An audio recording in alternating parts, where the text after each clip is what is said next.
அமெரிக்காவுக்கு தெரியாமல் அமெரிக்காவுக்கு அல்வா கொடுத்துவிட்டு ஈரான் 20 மில்லியன் பேரல்ஸ், கொஞ்ச நஞ்சம் இல்லை, 20 மில்லியன் பேரல்ஸ் மசகு எண்ணெயை கொண்டு போய் மலேசியாவுக்கு பக்கத்தில் வைத்திருக்கிறது என்று சொல்லி ஒரு தகவல் ஒன்று வெளியாகி இருக்கிறது.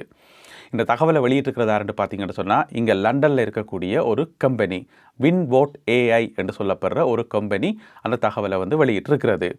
அவர்கள் வெளியிட்டால் அது உண்மையாக இருக்குமா என்று கேட்டிங்கன்னு சொன்னால், அந்த கம்பெனி மிக முக்கியமான ஒரு கம்பெனி.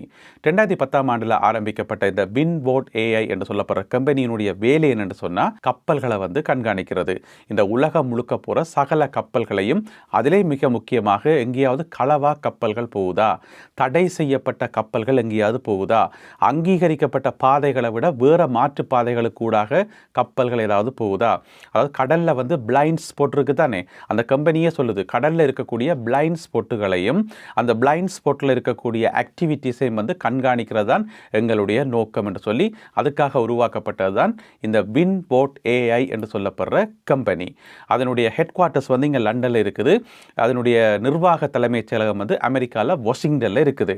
அவர்கள் தான் இப்போ கண்டுபிடிச்சி சொல்லியிருக்கிறார்கள், அமெரிக்கா ஒரு பக்கம் கடல் முற்றுகையை போட்டிருக்கு தானே, ஏப்ரல் மாதம் 13ஆம் தேதி காலை 10 மணி தொடக்கம் இந்த கடல் முற்றுகை நடைமுறைக்கு வந்திருக்குது. நீங்கள் என்னதான் முற்றுகை போட்டாலும், என்னதான் ஈரானை சுற்றி வளைச்சாலும், என்னதான் கப்பல்களை தடுத்தாலும், அதெல்லாத்தையும் சுழிச்சு கொண்டு, அதாவது அமெரிக்காவுக்கே அல்வா கொடுத்துட்டு ஈரான் எண்ணெய் வர்த்தகத்தில் ஈடுபடுகிறது. இப்போ 11 டேங்கர்களில்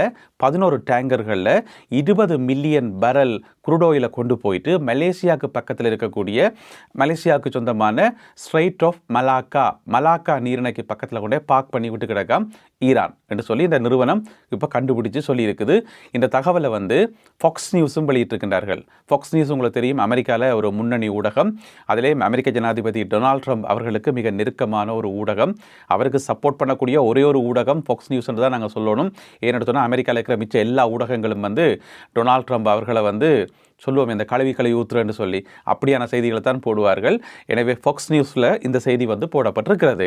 இந்த செய்தியில் வேறு என்னென்னலாம் சொல்லப்பட்டிருக்குன்னு சொல்லி கொஞ்சம் விரிவாக விளக்கமாக பார்ப்போம்.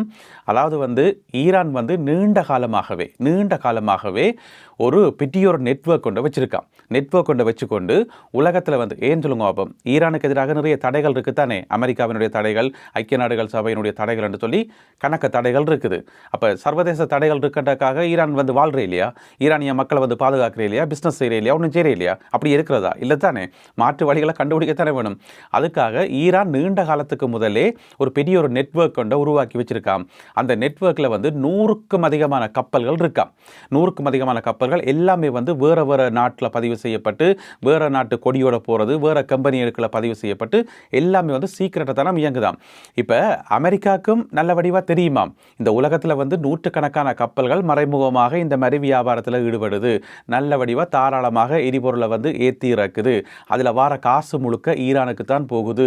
ஈரானினுடைய ஒரு ப்ராக்ஸி மாதிரி, அதாவது ஈரான் ப்ராக்ஸி அமைப்புகள் வச்சிருக்கு தானே, அங்கங்கே ஹெஸ்புல்லா அமைப்பு, ஹமாஸ் அமைப்புன்னு சொல்லி, அதே மாதிரி இந்த ப்ராக்ஸி கம்பெனிகளை வச்சுக்கொண்டு நல்ல வடிவாக தாராளமாக வியாபாரத்தில் ஈரான் ஈடுபடுதுன்றது அமெரிக்காவுக்கும் தெரியுது.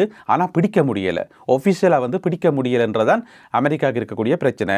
இப்போ இந்த நிறுவனம் சொல்லியிருக்குது, ஏப்ரல் மாதம் 13ஆம் தேதி காலம் 10 மணி இந்த காலப்பகுதி இருக்குது தானே, அந்த காலப்பகுதியில் தான் தடை விதிக்கப்பட்டது. ஆனால் அதே காலப்பகுதியில் இந்த 20 மில்லியன் பேரல்ஸும் நகர்த்தப்பட்டிருக்கிறது மலேசியா நோக்கி என்று சொல்லி அவர்கள் கண்டுபிடித்திருக்கிறார்கள். இதுக்கு 2 விதமான டெக்னிக்கை ஈரான் கையாளுதான். அந்த 2 விதமான டெக்னிக்ஸில் முதலாவது என்னென்னு சொன்னால் மறைமுக வழித்தடங்கள். அதென்ன மறைமுக வழித்தடங்கள் என்று சொன்னால், இப்போ உங்களுக்கு தெரியும் கப்பல்கள் போகிறதுக்குன்னு சொல்லி பாதைகள் இருக்குது. கடலில் அதுக்கண்டு வரையறுக்கப்பட்ட பாதைகள் இருக்குது. எல்லா கப்பல்களுமே அந்த பாதையெல்லாம் போகும். நீங்கள் சாதாரணமாக கூகுள் மேப் எடுத்து நல்லபடியாக ஜூம் பண்ணி பார்த்தாலே தெரியும், அந்த கப்பல் பாதைகள் எல்லா கடல்லையும் கீறி இருக்கும், அதுக்கான பேரெல்லாம் போட்டிருக்கும். இது சர்வதேச நாடுகள் எல்லாம் பாவிக்கிற பொதுவான கப்பல் பாதைகள். ஆனால் ஈரான் அப்படியா? இல்லை. ஈரான் தனக்கண்டு சொந்தமாக சில கடல் பாதைகள், கப்பல் பாதைகள் எல்லாம் வச்சிருக்கான். நான் எனக்கண்டு போடுறேன்னு பாருன்னு சொல்லி, அதை நாங்கள் சொல்லுவோமே பேச்சு வழக்கில், my car my petrol my ரோட்டுன்னு சொல்லி. அதே மாதிரி ஈரான் கடல்களில் தனக்கண்டு சில கடல் பாதைகள், சில ரகசிய பாதைகள், சில மாற்று பாதைகள் எல்லாம் வச்சிருக்கான். அதை கனகாலமாக வச்சு அதுக்குள்ளார இந்த கப்பல்கள் போகிறது வாரன்னு சொல்லி இப்படி ஒரு பிஸ்னஸ் போய்கொண்டே இருக்கான். அந்த ரூட்டுகள் இப்போவும் பயன்பாட்டில் இருக்குன்னு சொல்லி இந்த வின்வோட் ஏஐ நிறுவனம் கண்டுபிடிச்சு சொல்லியிருக்குது. இப்போவும் அதுக்குள்ளால பயங்கரமாக ஆக்டிவிட்டீஸ் நடந்து ஒன்று இருக்குது. அதாவது ஹோர்முஸ் நீரிணையை தாண்டி வெளியில் வந்தால் தானே அமெரிக்கா மறைக்கும். அமெரிக்கா நிற்கிற அந்த அரபிக்கடல் பக்கம் போனால் தானே அமெரிக்கா மறைக்கும். நாங்கள் வேறு பக்கத்தால் வேறு பாதையால் போவோமப்பா, எங்களை நீங்கள் மறைக்கவே முடியான்னு சொல்லி போட்டு அமெரிக்காவையே உச்சி கொண்டு இப்பொழுது ஈரான் இந்த வர்த்தகத்தில் ஈடுபடுது என்று சொல்லி இந்த நிறுவனம் கண்டுபிடிச்சு சொல்லியிருக்குது. எனவே ரகசியமான மறைமுகமான வழித்தடங்களை பயன்படுத்தி, இது முதலாவது. ரெண்டாவது வந்து STS என்று சொல்லி ஒரு முறை ஒன்று இருக்காம். அதாவது இந்த எண்ணெய் வர்த்தகத்தில் வந்து STS என்று சொல்லி, அப்படி என்ன கேட்டிங்கன்னு சொன்னால் ஷிப் டு ஷிப், அதாவது ஒரு கப்பலில் இருந்து இன்னும் ஒரு கப்பலுக்கு எண்ணெயை வந்து நகர்த்துறது. இப்போ வழக்கமான எண்ணெய் வர்த்தகம் வந்து எப்படி நடக்கும்? ஒரு பெரிய கப்பல் ஒன்று வரும், ஒரு துறைமுகத்தில் வந்து அங்கே வந்து எரிபொருள் எல்லாத்தையும் ஏற்றி கொண்டு பிறகு அதை எந்த டெஸ்டினேஷனுக்கு போகணுமோ, எந்த நாட்டுக்கு போகணுமோ அங்கே கொண்டு போயிட்டு அவ்வளோத்தையும் இறக்கும். இப்படி தானே ஜென்ரலாக நடக்கும். ஆனால் இந்த மெத்தடில் வந்து பார்த்தீங்கன்னு சொன்னால் ஏதோ ஒரு கப்பலில் வந்து ஏற்றுறது எரிபொருளை, அந்த கப்பல் வந்து கொஞ்சம் தூரம் போகிறது, போயிட்டு நடுக்கடலில் வச்சு இன்னும் ஒரு கப்பலுக்கு அந்த அவ்வளோ எரிபொருளையும் வந்து ட்ரான்ஸ்ஃபர் பண்ணுறது. பிறகு அந்த கப்பல் ஏற்றி கொண்டு வேறு பக்கத்தால் போகிறது. பிறகு அது கொண்டு போயிட்டு அது கொண்ட ஒரு இடத்துல இறக்குமான்னு பார்த்தா இல்லை, அது வந்து இன்னும் ஒரு கப்பலுக்கு கொண்டே மாற்றுமாம். இப்படி 4-5 கப்பல்களை அங்கேயும் இங்கேயும் மாற்றி ஆற்ற கண்ணிலையும் சிக்கப்படாமல் அல்லது சட்ட சிக்கல்களில் இருந்து தவிர்க்கிறதுக்காக இந்த மாதிரியான வேலைகளை வந்து ஈரான் நீண்ட காலமாக ஈடுபடுகிறது, இப்போவும் அதில் ஈடுபடுகிறது என்று சொல்லி வின்வோட் AI வந்து கண்டுபிடிச்சு சொல்லி இருக்கிறது.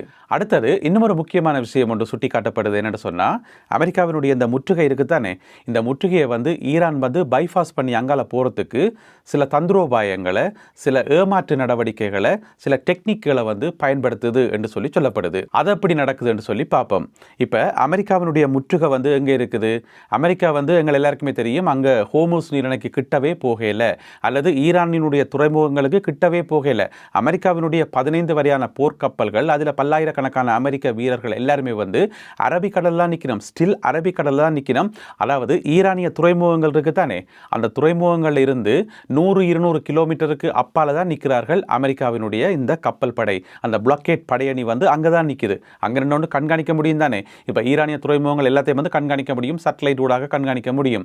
எனவே அப்படி நின்று கொண்டு தான் வார கப்பல்களை வந்து தடுத்து கொண்டு நிற்கிறார்கள். அமெரிக்காவினுடைய மத்திய கட்டளை பணியகம் இருக்குதானே, சென்ட்கோம், அவர்கள் இறுதியாக வெளியிட்ட தகவல்களின்படி இதுவரைக்கும் 10 கப்பல்கள் திருப்பி அனுப்பி வைக்கப்பட்டுள்ளன. அதாவது ஈரானிய துறைமுகங்களிலிருந்து வெளிக்கிட்டு வந்த 13ஆம் தேதி, ஏப்ரல் மாதம் 13ஆம் தேதி காலம் 10 மணி அமெரிக்க நேரத்தில், அந்த நேரத்தில் இருந்து கணக்கிட்டு பார்த்தா இதுவரைக்கும் வந்து 10 கப்பல்களை தாங்கள் திருப்பி அனுப்பியதாக சென்ட்கோம் வந்து தகவல் வெளியிட்டிருக்கிறது. இந்த 10 கப்பல்களுமே வந்து ஈரானிய துறைமுகங்களிலிருந்து வெளிக்கிட்டு வந்த கப்பல்கள் என்று சொல்லி சொல்லப்படுது. கடைசியாக வந்து அவர்கள் ஒரு வீடியோ ஒன்று வெளியிட்டிருக்கிறார்கள், ஒரு ஈரானிய கப்பலோட வந்து கதைக்கிற மாதிரி.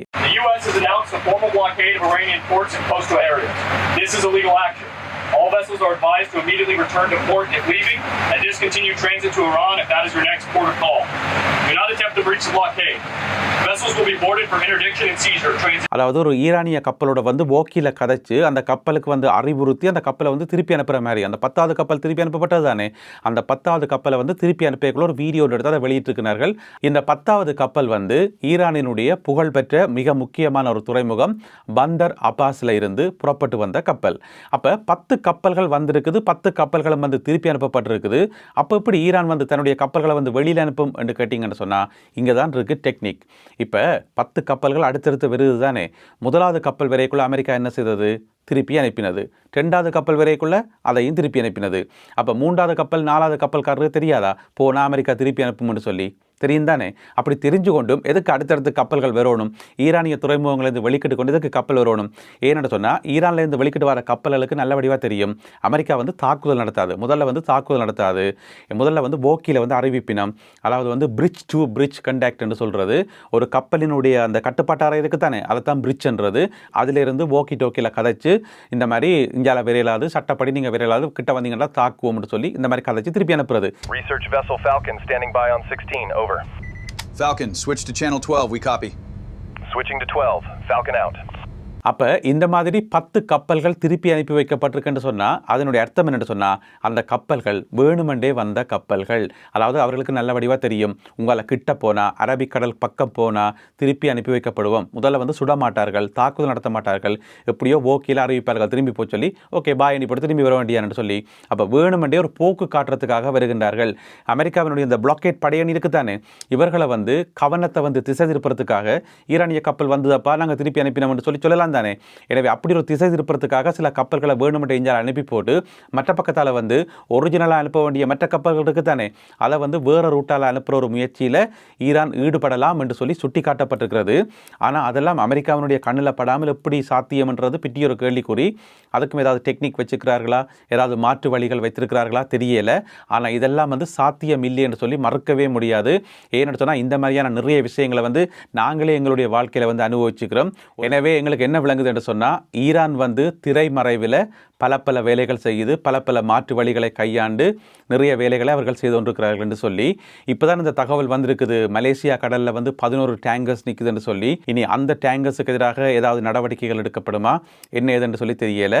அது மட்டும் இல்லாமல் ஈரானினுடைய இந்த பைபாஸ் நடவடிக்கைகள் இருக்குது தானே, இந்த பிளைண்ட் ஸ்பாட் ஆக்டிவிட்டீஸ், இதை வந்து கண்காணிக்கிறதுக்கும் அதுக்கு மேலே நடவடிக்கை எடுக்கிறதுக்கும் அமெரிக்கா முயற்சி எடுக்கும் என்று சொல்லி நாங்கள் எதிர்பார்க்கலாம்.